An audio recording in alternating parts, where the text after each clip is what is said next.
धूप लग रही होगी आंखों में, एक अजीब सा हो रहा होगा, नहीं अंदर बैठे भाई धूप चुभ रही होगी, अजीब सा लग रहा है, घर वाले भी शक कर रहे हैं। वो नहीं होता अगर बंदा नमाजें कम पढ़ता हो अचानक से पढ़ना शुरू करते, घर वालों को अच्छा नहीं लगता, वो शक करने लगते हैं। कोई टेंशन है, वो कह रहे कोई टेंशन है, कोई प्रॉब्लम है। सही है बहुत ज्यादा। तो अभी जी तो मैं पूछूं? हाँ पूछे ना भाई, मूवी का पूछना सबसे पहले तो हमने कैसा एक्सपीरियंस रहा, मूवी का एक्सपीरियंस कैसा रहा, बिल्कुल पता हो मुझे तो खैर पता ही था कि तुम्हें पता था कि ये इतना ज्यादा हिट हो जाएगा कैरेक्टर छोटे साहब की, इवन जो और बड़े जालिम होते हैं ये जो ब्लॉगर्स वगैरह लिखते हैं, they are calling you spark of the movie. वो तो खैर उनके थैंक यू। मुझे करते हुए ऑनेस्टली स्पीकिंग कुछ लोग होते हैं जिनको अपना हर काम ही अच्छा लगता है कि मैं जो कर रहा हूं वो ठीक ही है, लेकिन मैं आई एम वन ऑफ दोस्त कि मैं स्केप्टिकल रहता हूँ। कोई अच्छा काम भी कर लेता हूँ तो मुझे शक रहता है कि यार पता नहीं अच्छा है नहीं है, या मैंने कैसे कर लिया ये अच्छा काम।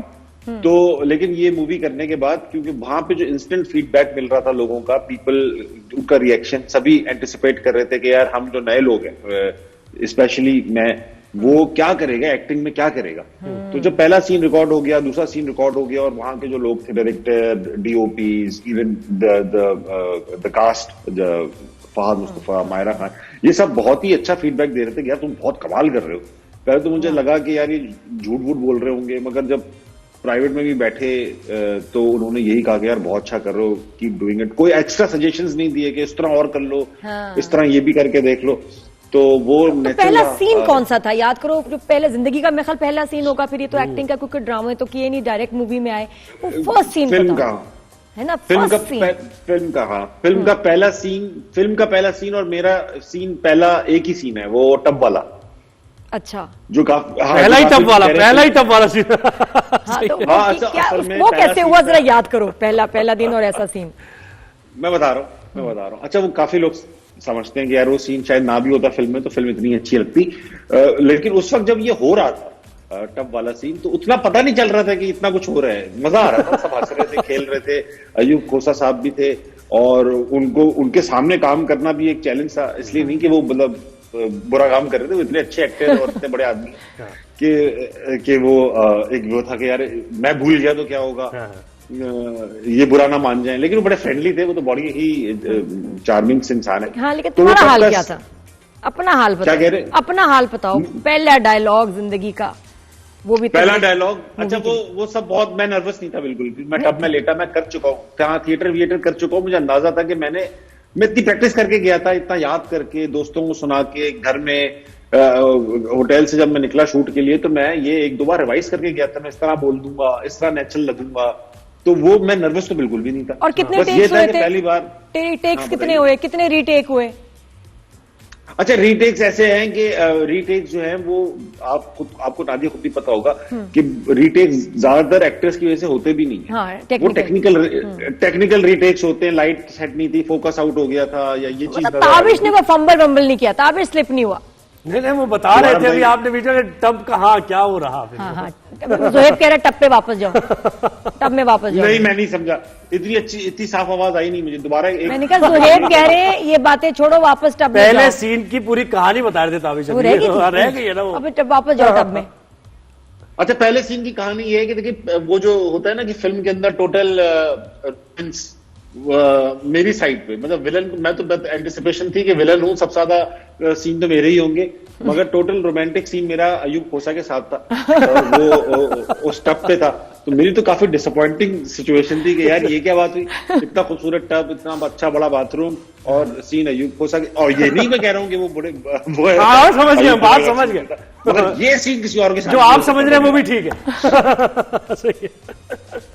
ये वाली बात है। लेकिन अच्छा, दूसरी चीज ये थी कि उस दिन बहुत बारिश हो रही थी, मौसम भी ठंडा हो गया था, और वो बड़ी देर तक टब में बैठना था, क्योंकि टब में आप लेट गए, अब आप वो बाकी चीजें सेट हो रही है, लाइट सेट हो रही है, पानी में रहे। तो मैं अकेला नंगा बैठा हुआ हूँ टब में, सब देख भी रहे। अच्छा, ये है वो ताबिश, इनका जिक्र हो रहा था, तो थोड़ा हाँ देखा ना, ये किसी ने शुगर नहीं कहा उतरवा दिए ना कपड़े। क्या कह रहे थे? किसी ने शुगर ये नहीं कहा उतरवा दिए ना कपड़े, बड़े ताबिश आशमी बने फिरते थे तुम।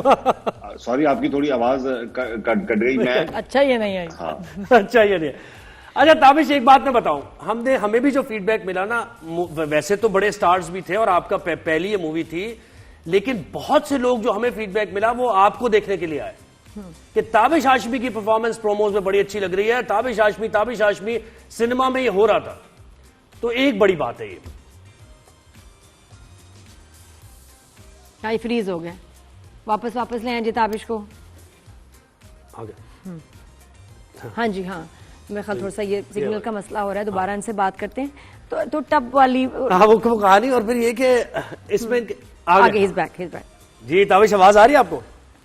अब आ रही है। हाँ, तो बस मैं ये कह रहा था कि हमें जो फीडबैक मिला उसमें सिनेमा में जो लोग गए, बहुत से लोग ये कह रहे थे कि वो ताबिश हाशमी की वजह से देखने आए, क्योंकि आपकी प्रोमोज में, ट्रेलर्स में परफॉर्मेंस बहुत अच्छी लगी हुई। नहीं, और लोगों को पसंद भी है ना, मजाक, जरा एंटरटेनमेंट, कॉमेडी। हाँ, मुझे काफी लोगों ने कहा कि हम आपके इसे देखने गए। ऑफकोर्स जो मुझे चाहने वाले वो मुझे ही बताएंगे कि आपके इसे देखने गए। जो फहद मुस्तफा की वजह से गए होंगे उन्होंने उनको बताया होगा, और मायरा के फैंस ने उनको बताया होगा। लेकिन मुझे खुद बड़ी एक्साइटमेंट इस बात की थी कि मैं जो करके आ गया था, मुझे उसको पहली बार ऐसा था कि जो करके आया हूं उसको देखने की बड़ी एक्साइटमेंट थी। मैं अपनी बेगम से भी कहता था कि यार ये ना, मैं बहुत अरसे बाद एक्साइटेड हूं कि इसका अपने किसी काम के लिए समथिंग इंटरेस्टिंग। अच्छा, ये मूवी तो मैंने इस वीकेंड देखनी है फॉर श्योर। ताबिश, बताओ, कोई डांस नंबर था इसमें? कोई डांस वांस का मौका मिला तुम्हें आइटम नंबर का? अरे आपने अगर हमारी वाइफ सुन लेती तो बिल्कुल अभी मुझे ना चुटकी नोच देती, क्योंकि वो कहती रहती थी कि ये यहाँ गाना हो सकता था, वहां गाना हो सकता था। अब वो गाना क्यों नहीं था, क्या नहीं था, ये तो डायरेक्टर, प्रोड्यूसर, राइटर ही बताएंगे। मुझे तो इतना इसका अंदाजा नहीं है ना। मैं मतलब मुझे फिल्म करते हुए उस वक्त ये कमी महसूस भी नहीं हो रही थी, गाना यहाँ होना चाहिए था। देखने के बाद जाहिर बात है पोस्ट में सबको ही आइडिया आना शुरू हो जाते हैं when you are out of it. तो गाने 2-3 जगह हो सकते थे, मेरी एंट्री पे भी हो सकता था। और अगर होता तो डांस कर लेता ताबिश, जबरदस्त होता, किस लेवल का? देखिए, मैं एक बात बताऊं, आई लाइक टेकिंग चैलेंजेस। ये एक्टिंग करना और ये मतलब विलन बनना भी चैलेंज ही था। अगर वो पड़ता तो वो भी मेहनत करके मैं करता, किसी किस्म का भी करा ले। ऐसा नहीं करता कि जिसमें बहुत ही ऑफ लगता, थोड़ा अपने स्ट्रक्चर को भी मेंटेन करता, लेकिन डांस कर लेता, 2-4 अच्छी मूव्स दिखा देता। आता नहीं मुझे बिल्कुल। और ये मुझे होता है कास्टिंग में भी कोई आपने सपोर्ट की, क्योंकि वो जो आशिक माशूक का कैरेक्टर और वो सारे लोग, मतलब लग रहा था कि जिनके लिए लिखा हुआ वही कास्टिंग हुई है बिल्कुल। तो कुछ से आपने भी दी इसमें? हाँ, कोई रिकमेंडेशन? मेरी रिकमेंडेशन नहीं, मैं बिलाजे किसी चीज से क्रेडिट नहीं लेना चाहता, लेकिन हाँ, वो दो, जैसे रजा की मर्जी रजा की थी, वो मैंने उसका कैरेक्टर देखा हुआ था। वो करता है, बहुत सारे डिफरेंट कैरेक्टर्स प्ले करता है। तो वहां पे मशवरा हुआ कि यार इस कैरेक्टर के लिए कौन हो सकता है, तो मैंने उसका नाम टॉस कर लिया, जो कि ऑलरेडी उनके दिमाग में भी था। Ali Abdullah was already there. और जितनी भी कास्टिंग थी, मुझे तो बहुत अर्से तक पता भी नहीं था कि शहजादी समरा भी है इसके अंदर। जब वो तो मिली वहां पर ट्रेलर लॉन्च में, तो पता चला रहा शहजादी समरा भी है, और शबीर जान, बहुत सारी कास्ट का तो बहुत बाद में पता चला कि सब लोग हैं इसके अंदर।